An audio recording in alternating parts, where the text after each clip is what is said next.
കൂടുതൽ വാർത്തകളും വീഡിയോകളും കാണാൻ ഈ ചാനൽ സബ്സ്ക്രൈബ് ചെയ്യുക. കൂടെ ബെൽ ബട്ടൺ അമർത്തുക. നമസ്കാരം. ഇന്നത്തെ വിഷയം, എത്ര വലിയ ശത്രുദോഷവും മാറാൻ ഇത്ര മാത്രം ചെയ്താലും മതി. ശത്രുത എന്ന് പറഞ്ഞു കഴിഞ്ഞാൽ പഴയ കാലം തൊട്ടൊക്കെ ഉണ്ട്, എല്ലാവരും കേൾക്കുന്ന വേട അല്ലേ. ഇപ്പം ഒരാളുടെ ആഗ്രഹങ്ങൾക്ക് മറ്റൊരാൾ ഭംഗം വരുത്തുമ്പോഴുണ്ടാകുന്ന ദേഷ്യത്തിൽ നിന്നും ഒരാൾക്കൊരു വസ്തു വേണമെന്ന ആഗ്രഹമുണ്ട്, മറ്റൊരാൾ അത് വാങ്ങിച്ചു, അങ്ങനെ ശത്രുത വരാം. ഒരാൾക്കൊരു ബിസിനസ് സ്ഥാപനം തുടങ്ങണമെന്നുണ്ട്, അയാൾ തുടങ്ങി, അടുത്ത് വന്ന് വേറൊരാൾ ബിസിനസ് സ്ഥാപനം തുടങ്ങി, അതുകൊണ്ട് വരാം. ഒരാൾ ദൃഷ്ടിദോഷമുള്ള ഒരാൾ എന്നും സ്ഥിരമായിട്ട് വന്നിട്ട് മറ്റൊരാളെ നോക്കുന്നു, അതുകൊണ്ട് ശത്രുത വരാം.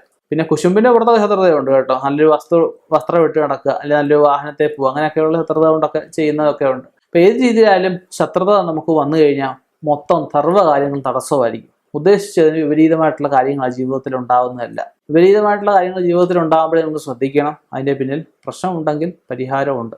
അതിന്റെ പിന്നിൽ തീയുണ്ടേ പുകയുണ്ടെന്ന് പറയുന്ന പോലെ ഇവർക്ക് നമുക്കെതിരായിട്ട് ദോഷം ചെയ്തിട്ടുണ്ട്. അത് ഏത് രീതിയിലാണെന്ന് കണ്ടെത്താനും. ഇപ്പം എല്ലാവരും ചോദിക്കും, തിരുമേനി എനിക്ക് ശത്രുദോഷം ചെയ്ത ആരാ?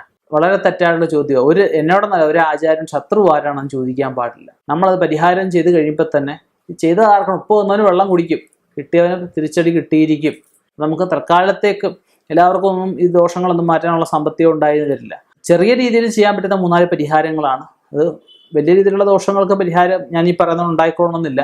അതിന് നല്ല ഉത്തമനായ ജ്യോതിഷനെ കണ്ട് പ്രശ്നം വെച്ച് അതിനുള്ള വിധിപ്രകാരമുള്ള പൂജയാണോ, ഹോമമാണോ, ഏലസാണോ, വഴിപാടാണോ എന്താണെന്ന് വെച്ചാൽ ചെയ്യുക. ഞാനിപ്പോൾ ഇവിടെ പറയാൻ പോകുന്നത് ഒരു കാര്യം എന്ന് പറഞ്ഞു കഴിഞ്ഞാൽ, ശത്രു ആരാണെന്ന് നമുക്ക് അറിയാമെങ്കിൽ ശത്രുവിനെ മനസ്സിൽ വിചാരിച്ചുകൊണ്ട് ചുവന്ന പുഷ്പം കൊണ്ട് മാല കെട്ടി നരസിംഹസ്വാമി ക്ഷേത്രത്തിൽ കൊടുത്തിട്ട് ശത്രു ബാധാമോചന മന്ത്രാർച്ചന നമുക്ക് നടത്താം. 7 വ്യാഴാഴ്ചയായിട്ടാണ് അത് ചെയ്യേണ്ടത്. ഇനി രണ്ടാമത് ചെയ്യേണ്ടത്, കിരാതമൂർത്തി ക്ഷേത്രം എന്ന് കേട്ടിട്ടുണ്ടാവും. ഈ മഹാദേവന്റെ കാട്ടാള രൂപത്തിലുള്ള ക്ഷേത്രമാണ്. അവിടെ ചെന്നിട്ട് എരുക്ക് കൊണ്ടുള്ള മാല കെട്ടണം. അത് അവനവൻ തന്നെ ശത്രുവിനെ മനസ്സിൽ വിചാരിച്ച് എരുക്ക് കൊണ്ടുള്ള മാല കെട്ടി അവിടെ കൊണ്ട് സമർപ്പിച്ചിട്ട് ഒരു കർപ്പൂര ആരാധനയും കൂടെ ചെയ്യിപ്പിക്കണം. പിന്നെ ചെയ്യാൻ പറ്റുന്നൊരു കാര്യമാണ്, ശൂലിനി ദുർഗാ പ്രതിഷ്ഠയുള്ള അല്ലെങ്കിൽ ഭുവനേശ്വരി പ്രതിഷ്ഠ ആയാലും തെറ്റില്ല. ഭദ്രകാളി ആയാലും ദോഷമില്ല എന്നുള്ള, ഭുവനേശ്വരിയോ ശൂലിനി ദുർഗയോ ഒക്കെയാണ് ഏറ്റവും നല്ലതാണ്. ചാമുണ്ടി ആയാലും വിഷയമില്ല. അപ്പം അങ്ങനെ ഔദ്രത മൂർത്തിയുള്ള ക്ഷേത്രത്തിൽ നാരങ്ങാമാല കെട്ടുമ്പോഴേ ഒരു ചുവന്ന പൂവ്, ചുവന്ന ചെമ്പരത്തിയാവാം, തെറ്റിയാവാം, ഒരെണ്ണം അത് മടക്കി, ഒരെണ്ണം നാരങ്ങ മടക്കി, ഒരെണ്ണം ചുവന്ന പൂവ്, അങ്ങനെ കെട്ടിയിട്ട് ഏറ്റവും അവസാനം 2 സൈഡിലും പട്ടാണ് കൂട്ടിക്കെട്ടാനായിട്ട് ഇടേണ്ടത്.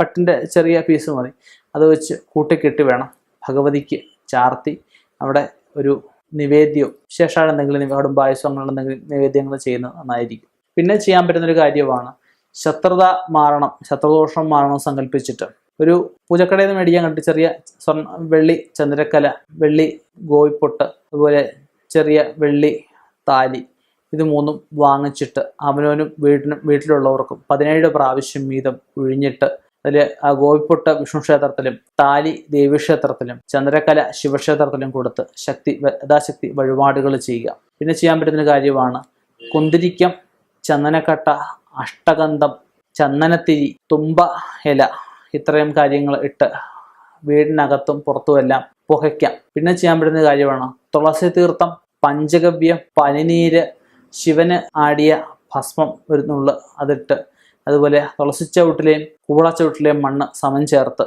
ഇതെല്ലാം കൂടി ഇളക്കി ഭൂമി എല്ലായിടത്തും തളിക്കാം. ശത്രുപ്രദമായിട്ടുള്ള ദോഷങ്ങളൊക്കെ വന്നിട്ടുണ്ടെങ്കിൽ ഈ പറഞ്ഞ കാര്യങ്ങൾ ചെറിയ രീതിയിൽ ചെയ്യാൻ പറ്റുന്ന പരിഹാരങ്ങളാണ്.